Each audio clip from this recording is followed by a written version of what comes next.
Espiritu Santo. Amen. Tayo ngayon ay nasa 17 linggo ng taon at dito'y napakaganda sapagkat tinitingnan ng ating Panginoon ang ating panalangin at sana sa ating buhay ay maging maayos ang ating panalangin upang ito ang maging daan na maganda nating pakikipag-ugnay sa ating Panginoon. Sumayin niyo ang Panginoon. At sumayo. Ang pagbasa sa Banal na Ebanghelyo ayon kay Lucas. Luwalhati sa iyo, Panginoon. Si Jesus ay nananalangin minsan sa isang puo. At nang matapos ay sinabi ng isang alagad, Panginoon, turuan mo kayong manalangin, katulad ng ginawa ni Juan sa kanyang mga alagad. Winika niya sa kanila, kung kayo ay mananalangin, sabihin ninyo, Ama, sambahin ang ngalan mo. Papasa amin ang kaharian mo.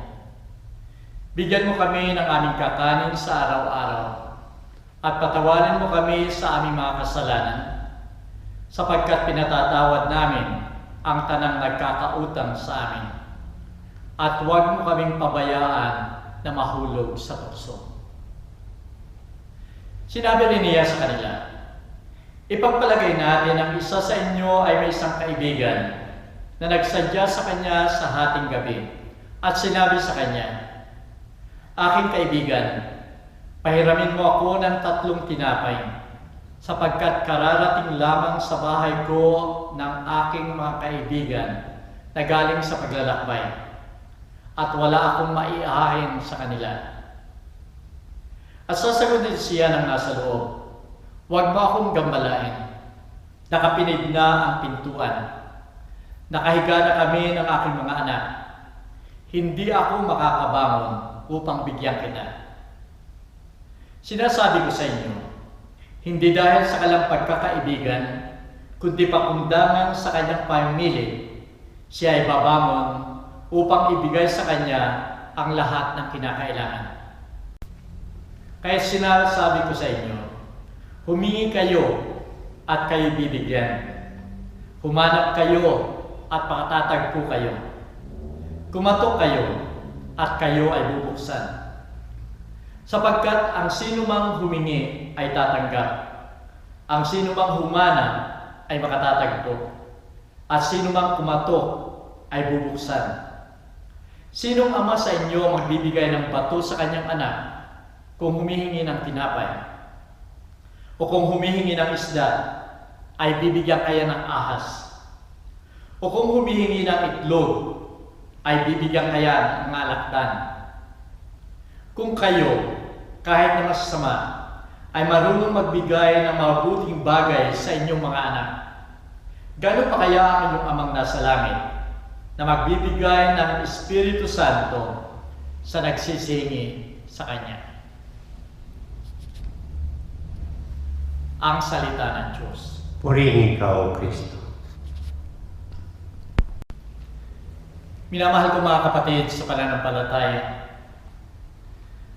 napakasarap pakinggan ng sinasabi ng ating Panginoon sa Banal na Ebanghelyo. Humingi kayo at kayo bibigyan. Humanap kayo at kayo makatatagpo. Kumatok kayo at kayo ay pagbubuksan. Napakagandang pakinggan, lalong-lalo na kung tayo nangangailangan. Sapagkat ito'y punong-puno ng pag-asa, punong-puno ng kaligayahan. Sapagkat sa panahon na tayo ay naghahanap, sa panahon na tayo nangangailangan, lalong-lalo na kung tayo nasa kagipitan, naririto ang pangako ng ating Panginoon na tayo ay magkakamit ng tunay na kasagutan sa ating mga hinahanap, sa ating kagustuhan. Subalit marami pa rin ang nagsasabi, naghihinakit sa ating Panginoon. Sinasabi nila na hindi sila pinakinggan ng ating Panginoon sa kanilang mga panalangin. Ito yung mga tao na nabigo sa iba't ibang larangan Nagdasal sila upang sila ay magtagumpay, subalit sa kabila noon, sila pa rin ay nabigo. Ito yung mga tao na namatayan ng mga minamahal sa buhay. Ito yung mga tao na kung minsan ay nagnanais ng higit, subalit hindi nila makabitan. Dahil dito sinisisi nila ang ating Panginoon. At yung kanilang pananampalataya ay nanghihina. Kung minsan tumitigil na sila sa panalangin. Kung minsan ay tumitigil na sila sa relasyon nila sa ating Panginoon. At nawawala na sila ng tiwala sa Diyos at lumalayo sa Diyos. Minamahal ko mga kapatid, alalahanin natin na ang ating paghingi, ang ating pagkatok, ang ating paglapit sa ating Panginoon ay sa pamaraan na tayo ay dapat nagkaroon tayo ng magandang relasyon sa ating Panginoon. Ito ay sa paraan ng ating pakikipag-usap sa ating panalangin sa ating Panginoon. At kung hindi natin natanggap yung mga gusto natin sa ating Panginoon na ipinagdasal natin, maaaring dito tayo nagkulang, maaaring dito tayo nagkamali, maaaring kulang yung ating relasyon sa Kanya. At maaring yung ating panalangin ay mali ang ating pamaraan. Sa banal na Ebanghelyo ngayon ay napakaganda sapagkat ito'y nagbibigay ng liwanag sa atin ng dapat nilalaman at paraan ng ating panalangin. Sa banal na Ebanghelyo ngayon ay naririto at itinuturo ng ating Panginoon yung Ama namin. Ama namin na dapat maging modelo ng ating mga panalangin sapagkat ito mismo ang itinuro sa atin ng ating Panginoon at ito ang magbibigay ng aliw, ito ang magbibigay ng tunay na relasyon sa ating Panginoon, sa ating Diyos Ama. Pakikita natin sa panalangin na ito sa pamamagitan ng Ebanghelyo na ito'y mayroong dalawang mahalagang bahagi, malalaking bahagi. Ang una ay sinasabi dito, Ama namin, sambahin ang ngalan mo. Mapasa amin ang kaharian mo. At ang ikalawa, bigyan mo kami ngayon ng aming kakanin sa araw-araw. Kaya't napakaliwanag, minamahal ko mga kapatid, na ang unang panalangin, na unang bahagi ng ating panalangin, kailanman saan man tayo manalangin, ay dapat una yung pagpupuri sa ating Panginoon. Sambahin ang ngalan mo. At pagkatapos nating purihin at sambahin ang ating Panginoon, doon lamang tayo pupunta sa ikalawang parte. At ito yung paghingi ng ating kinakailangan sa ating Panginoon. Ito ang napakalaking problema sa ating buhay panalangin. Sapagkat kalimitan sa atin, ang inuuna natin ay yung pangalawa. Gusto nating humingi agad. Kahit kung makikita natin, kahit sa buhay natin, pagkasabi natin, sa ngalan ng Ama, ng Anak at Espiritu Santo, Amen. Panginoon, bigyan mo kami nito. Panginoon, itong gusto ko. Panginoon, itong kailangan ko. Nanghihingi na agad tayo. At pagkatapos maghingi tayo ng ating kinakailangan sa ngalan ng Ama, ng Anak at Espiritu Santo, tapos na ang panalangin. Nakalimutan natin yung unang bahagi, yung pagsamba, yung pagpupuri at pagtitiwala sa ating Panginoon. Kung titingnan natin yung detalye ng panalangin Ama namin, makikita natin dito na ang unang salita, Ama namin. Ama. Nang ibig sabihin, kung tayo nananalangin, tayo lumalapit sa isang Ama. At dahil sa ating Panginoon, ang paglapit natin sa Kanya bilang Ama, Diyos Ama, ay katulad ng paglapit natin sa ating mga ama. Kung tayo humingi ng bagay, kung humingi tayo ng tulong sa ating Ama, kung minsan ay hindi agad niya ibinibigay. Kaya dapat tayo na lambingin natin, ipakita natin sa ating Ama na tayo nagtitiwala sa Kanya. Nagtitiwala tayo sa Kanya na isang Ama na nakakaalam ng ating mga kailangan, nakakaalam ng kailangan natin At ito'y makabubuti sa atin. Kaya ibibigay niya sa atin. At isang ama na hindi magbibigay sa atin kahit ilang ulit natin hingin kung ito ay makakasama sa atin. Ito ang isang ama na nilalapitan natin. Kaya dapat kung minsan ay pilitin natin ang amang ito para ibigay sa atin ang ating kagustuhan. Napakaganda ng halimbawa ng unang pagbasa. Genesis chapter 18 verses 20 to 32. Si Abraham sa kanyang panalangin sa ating Panginoon, kinulit niya ng kinulit ang ating Panginoon. Siya ay nakipag-bargain sa ating Panginoon upang sa ganon ay huwag parusahan ang bayang Sodom at Gomora. Paparusahan ang ating Panginoon dahil sa mga kasalanan nila. Subalit si Abraham ay naawa at pinilit niya makipag-bargain dito sa ating Panginoon upang hindi parusahan ang mga bayan na ito. Sa banal na Ebanghelyo rin ngayon ay maliwanag na sinasabi na yung kaibigang humihingi ng tinapay ng gabing yun ay hindi binibigyan ng kaibigan sapagkat tulog na sila. Subalit anong sinabi ng ating Panginoon? Bibigyan sila dahil sa kapipilit niya, hindi dahil sa pagkakaibigan nila. Ganito ang dapat nating gawin sa ating panalangin, sa ating Diyos Ama, katulad ng ginagawa natin sa ating Ama. Sinasabi rin sa panalangin ito sa banal na Ebanghelyo, ang panalangin Ama namin. Sinasabi dito, bigyan mo kami ng aming kakanin sa araw-araw. Araw-araw. Hindi niya sinabi dito, linggo-linggo. O kaya ang pinaka-worst ay yung buwan-buwan. Ito ang background nito ay sa Old Testament. Nang yung mga Israelita ay nagugutom doon sa ilang at humingi sila ng pagkain sa ating Panginoon. Ang Panginoon ay nagpaulan sa kanila ng mana, yung mga plagues. At sinabi niya, kunin ninyo ang kailangan ninyo sa araw na ito. Sa araw na ito.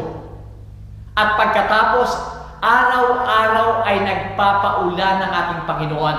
At kung ano lamang ang kailangan nila sa araw na yon, yun lamang ang kinukuha nila. Imagine kung sasabihin ng ating Panginoon, kunin na ninyo ang lahat ng gusto ninyo sapagkat sa isang buwan pa ako magpapaulan ulit. Ay kung may maraming mga corrupt na mga opisyal doon, kung may mga tao na sa mga ugali doon, yung mga sakim na mga tao doon, kukunin nila ang lahat ng gusto nila, sukat na mawalan yung iba, wala silang pakialam dahil yun ang utos ng ating Panginoon. Pero dito ay sinasabi ng ating Panginoon, araw-araw.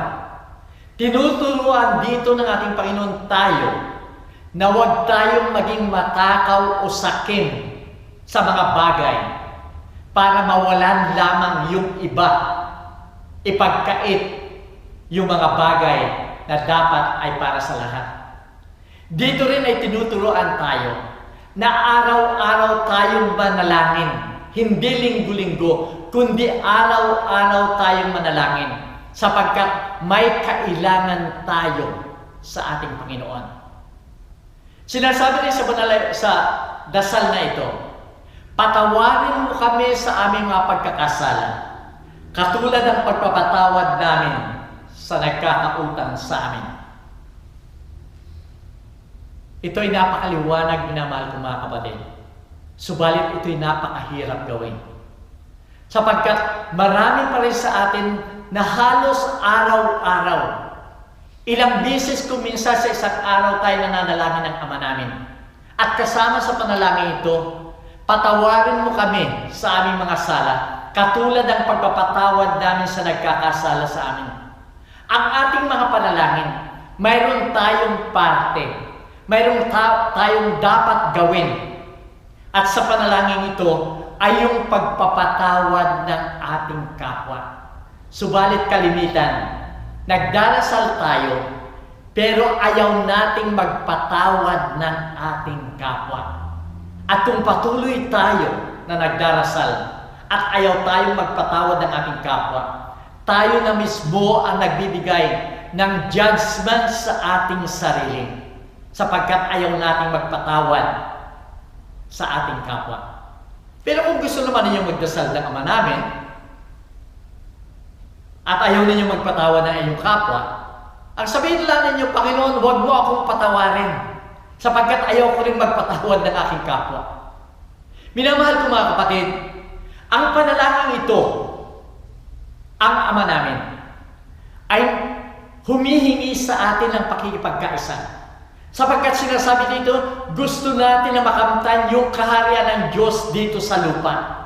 Dapat tayo makiisa, gumawa, upang tumulong sa pagkakaroon ng kaharian ng langit sa lupa. At ano ito? Ito'y napakasimpleng panalangin sa tingin natin. Pero ito'y napakahirap sapagkat may challenge sa bawat isa sa atin. Kung nais natin na yung kaharian ng Diyos ay makamtan natin dito sa daigdig na ito, tayo dapat ay gumawa upang lahat ng injustice, lahat ng pang-aapi, lahat ng pagkamakasarili, lahat ng pagpaparusa ng kapwa at sama na ang hindi pagpapatawad ng kapwa ay alisin natin. Palitan natin ng justice, palitan natin ng kapayapaan, palitan natin ng kaligayahan, palitan natin ng pagmamahal sapagkat ito ang larawan ng tunay na kaharian ng Diyos dito sa lupa. Kahit minamahal ko mga kapatid, china-challenge tayo ngayon na dapat simulan natin sa ating sarili ang pagbabago upang mabago ang buong daigdig at magkaroon ng kaharian ng Diyos sa lupa. Sana sa linggong ito, magkaroon tayo ng reflection sa ating buhay panalangin na sa ating paghingi ay makita natin saan tayo nagkulang. Tama ba yung aking panalangin? Yung bang aking panalangin ay sapat na para makamtan ko ang hinihingi ko? Na kung ako'y humihingi, ito'y natatanggap ko. Kung minsan ay hindi ko natatanggap. Kung ako ay naghahanap, kung minsan ay natatagpuan ko. Kung minsan ay hindi ko natatagpuan. At kung ako'y kumakatok, kung minsan pinagbubuksan ako, kung minsan ay hindi. Dito natin makikita saan tayo nagkulang, saan tayo nagkamali sa ating panalangin. Sumayin niyo ang Panginoon. At sumayin niyo. Pinabago mga kapatid, nais natin magkaroon tayo ng magandang relasyon sa ating Panginoon. At sana, yung ating pakikipag-usap sa Kanya, sa pamamagitan ng ating panalangin, ay dapat magkaroon ng tunay na liwanag ng pakikiisa sa Diyos. Katulad ng sinasabi at itinuturo ng ating Panginoon, ang dasal na Ama namin ay tignan natin, isabuhay natin, at ito magbibigay ng tunay na kaligayahan dulot ng ating Panginoon. At away pagpalain ko ng makapangyarihan Diyos, Ama, Anak, at Espiritu Santo. Amen. Pumayo at pamayapa. Salamat sa Diyos.